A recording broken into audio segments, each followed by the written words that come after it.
very funny Mercenaries. If you're reading the Stormlight Archives, you need to stop. So if you've been reading the Stormlight Archive by Brandon Sanderson and you have not read Warbreaker yet, you need to stop what you're reading, go read Warbreaker. You are missing out. So I feel like Warbreaker is probably the most underrated Brandon Sanderson novel out there. A lot of people get into the Cosmere as a whole through Mistborn, which it's one of the best series out there, so I don't blame them, and that's a great introduction.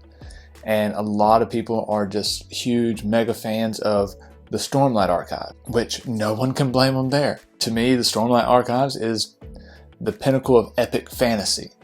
I know some of you will disagree with me on that, but it's how I feel.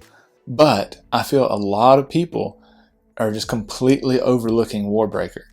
It's a standalone, and I understand if you're reading epic fantasy, you're maybe looking for a big series to get into, but Warbreaker is one of those standalones that is worth the time to read, and there's so much more you get out of the Stormlight Archive if you have read Warbreaker. Not to have any spoilers for you, but if you've read all of Stormlight and you read Warbreaker, there's some nuggets in there that you're going to like. There's some bits of information that are going to send off some alarm bells in your head. So worth the read. Even if you haven't read Stormlight, I still recommend reading Warbreaker because it is just an excellent book all on its own. The magic system in it is fairly simple when compared to other Brandon Sanderson magic systems. So basically everyone has a breath. It's kind of like your life force, and you can give those breaths to other people. You don't die when you do that, but you become a drab. Your senses aren't as heightened and all that kind of stuff. But if someone collects enough breaths from other people, they start to get abilities. As simple as being able to sense the colors and sounds and all that better, to being able to take some of those breaths you've accumulated and put into other inanimate objects and bring them to life and have them do your will for you.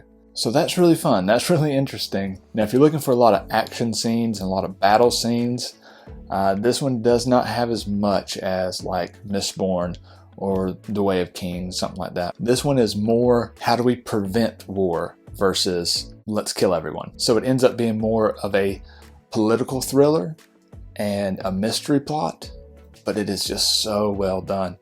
The characters in here, there are some that are just up there with my favorites. I mean, you have two sisters that could not be more opposite, and their roles get all of a sudden reversed, and they're thrown into situations that they're not prepared for, and they're sacrificing things for each other, and it's so good. The dynamic between the sisters is just, it's really compelling. And then you also have a god that is self-proclaimed lazy and useless, who is struggling with a whole lot as far as identity issues and what's morally right, what's morally wrong, what to do, how to do, should he do anything. And then of course you got the god king, because there's a bunch of gods in this one, and there's one god king that's more powerful than all of them, but he is so sacred that he is mostly kept in the palace, hardly ever makes appearances,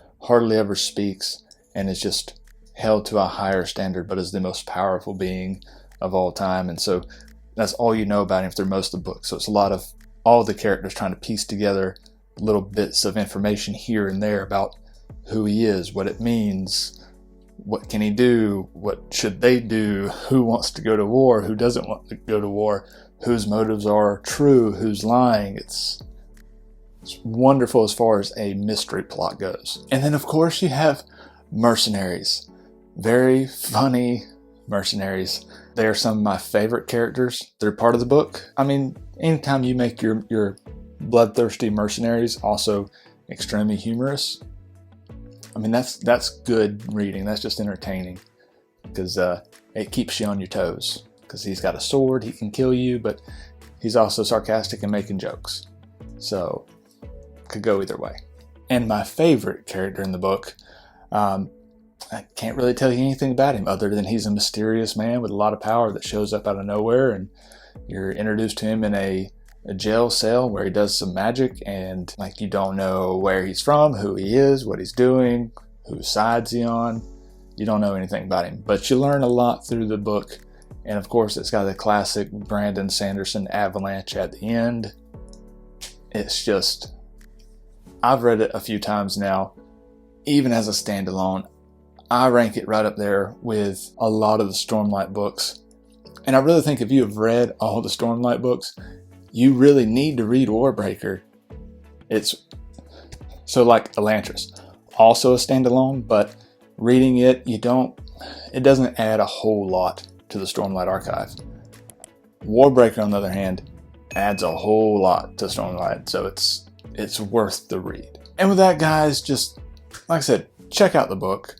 It's a fantastic read. If you've already read it, let me know down in the comments what you thought of it. Do you think as highly of it as I do, or are you less impressed by it? I'm very curious to know. So let me know down in the comments. And as always, guys, thanks for watching. Like, subscribe, all that stuff, and I will see you in the next one.